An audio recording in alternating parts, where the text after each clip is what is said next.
കുട്ടനാട്ടിലെ കൈനഗിരിയിൽ സ്ഥിതി ചെയ്യുന്ന വിശുദ്ധ ചാവറ കുര്യാക്കോസ് ഏലിയാസ് അച്ചന്റെ ജന്മഗൃഹത്തിൽ 220ാമത് ജയന്തി തിരുനാളിനും ചാവറ കുടുംബങ്ങൾക്കായി നൽകിയ ചാവറകളുടെ 157ാമത് വാർഷികത്തിനും തുടക്കമായി. ഫെബ്രുവരി 1 ആരംഭിച്ച തിരുനാൾ കൊടിയേറ്റിനും തുടർന്നുള്ള ആഘോഷമായ വിശുദ്ധ കുർബാന അർപ്പണത്തിനും സീറോ മലബാർ സഭയുടെ കൂരിയാമെത്രാൻ മാർ സെബാസ്റ്റ്യൻ വാണിയപ്പുരയ്ക്കൽ പിതാവ് മുഖ്യ കാർമ്മികനായി. ചാവറയച്ചന്റെ അത്ഭുത പ്രവർത്തനങ്ങൾ അദ്ദേഹം ജീവിച്ചിരുന്ന നാളിൽ തന്നെ ആരംഭിച്ചെന്നും CMI, CMC സന്യാസ സമൂഹങ്ങളിലൂടെ അത് ഇന്നും തുടരുന്നുവെന്നും അഭിമന്യ സെബാസ്റ്റ്യൻ വാണിയപ്പുരയ്ക്കൽ പിതാവ് ദിവ്യബലിമധ്യേ വചന സന്ദേശത്തിൽ പറഞ്ഞു. അദ്ദേഹത്തിന്റെ പിന്തുടർച്ചക്കാരായ സന്യാസികളിലും സന്യാസിനികളിലും എല്ലാം നിലനിൽക്കുന്നു എന്നത് ഒരു ദൈവിക ഇടപെടലായി അത്ഭുതമായിട്ട് കാണാനായിട്ട് ഞാൻ ആഗ്രഹിക്കുകയാണ്. ഒരു ദൈവത്തിന് നന്ദി പറയാം.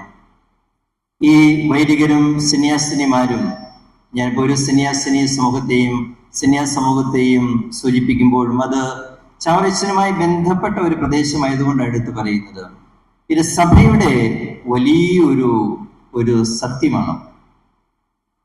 സഭയുടെ വളർച്ചയ്ക്ക് നമ്മുടെ കുടുംബങ്ങളിൽ നിന്നും സന്യാസത്തിലേക്ക് നമ്മൾ നൽകിയിട്ടുള്ള നമ്മുടെ പ്രിയപ്പെട്ട സഹോദരങ്ങള് സമർപ്പണ ബോധത്തോടുകൂടി ചെയ്തുകൊണ്ടിരിക്കുന്ന ശുശ്രൂഷകൾ വഴിയായി ലോകം എത്രമാത്രം വളർന്നിരിക്കുന്നു, അതെല്ലാവരും സാക്ഷ്യപ്പെടുത്തുന്നുണ്ട്.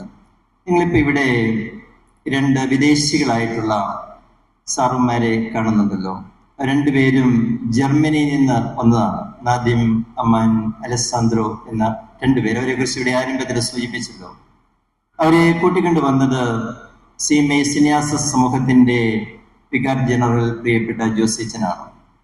ഇവര് ജർമ്മനിയില് കൊളോൺ എന്ന് പറയുന്ന ഒരു രൂപതയില് ആ രൂപത ചെയ്തുകൊണ്ടിരിക്കുന്ന ലോകത്ത് എല്ലാ പ്രദേശങ്ങളിലും, പ്രത്യേകിച്ചും അവികസിത പ്രദേശങ്ങളിലെല്ലാം അർഹിക്കുന്ന ആളുകൾക്ക് സഹായം എത്തിക്കാനായിട്ട് അങ്ങേയറ്റം പ്രയത്നിച്ചുകൊണ്ടിരിക്കുന്ന ഒരു ഏജൻസിയുടെ ഉത്തരവാദിത്വം വഹിക്കുന്ന ആളുകളാണ്. ഈ കൊളോൺ അതിരൂപതയില് ഏതാണ്ട് 40ഓളം പേര്, വൈദികരില് 40ഓളം പേര് CMI സന്യാസ സമൂഹത്തിൽപ്പെട്ടതാണ്. വർഷങ്ങളായിട്ട് അവരത് ചെയ്യുന്നതാണ്. അവരുടെ പ്രവർത്തനങ്ങളുടെ മേന്മ തിരിച്ചറിഞ്ഞുകൊണ്ടാണ് ആ അതിരൂപത അവരെ അവിടെ സ്വീകരിച്ചിരിക്കുന്നത്. ഇത് ഒരു വികസിത രാജ്യമാണെന്ന് നമുക്ക് പറയാൻ പറ്റും. പക്ഷേ ഇന്ന് ആഫ്രിക്കൻ രാജ്യങ്ങളിലേക്കും ലാറ്റിൻ അമേരിക്കൻ രാജ്യങ്ങളിലേക്കുമൊക്കെ ഈ സന്യാസ സമൂഹത്തിന്റെ വൈദികരും സന്യാസിനി സമൂഹത്തിലെ സഹോദരിമാരും ഇറങ്ങി പുറപ്പെട്ടു.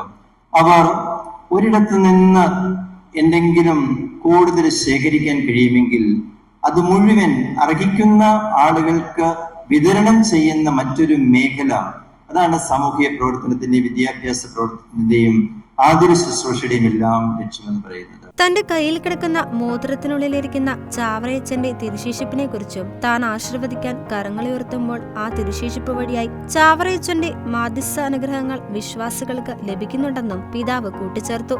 ഫെബ്രുവരി 1 മുതൽ 10 വരെ നടക്കുന്ന തിരുനാൾ ആഘോഷങ്ങൾക്ക് വിവിധ സഭകളിലെ പിതാക്കന്മാരും CMI സന്യാസ സമൂഹത്തിലെ നേതൃത്വ നിരയിലുള്ള വൈദികരും മുഖ്യ കാർമ്മികരാകും. പ്രധാന തിരുനാൾ ദിവസമായ ഫെബ്രുവരി 10 സീറോ മലബാർ സഭയുടെ major arch bishop അഭിമന്യമാർ Raphael Thattil പിതാവ് മുഖ്യ കാർമ്മികനാകും.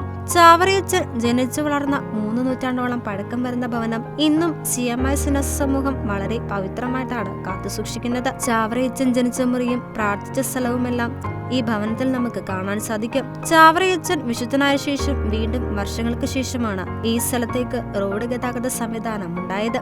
ഇന്നും അവിടേക്കുള്ള യാത്ര അല്പം ക്ലേശകരമാണ്. Church desk, Shekinah news.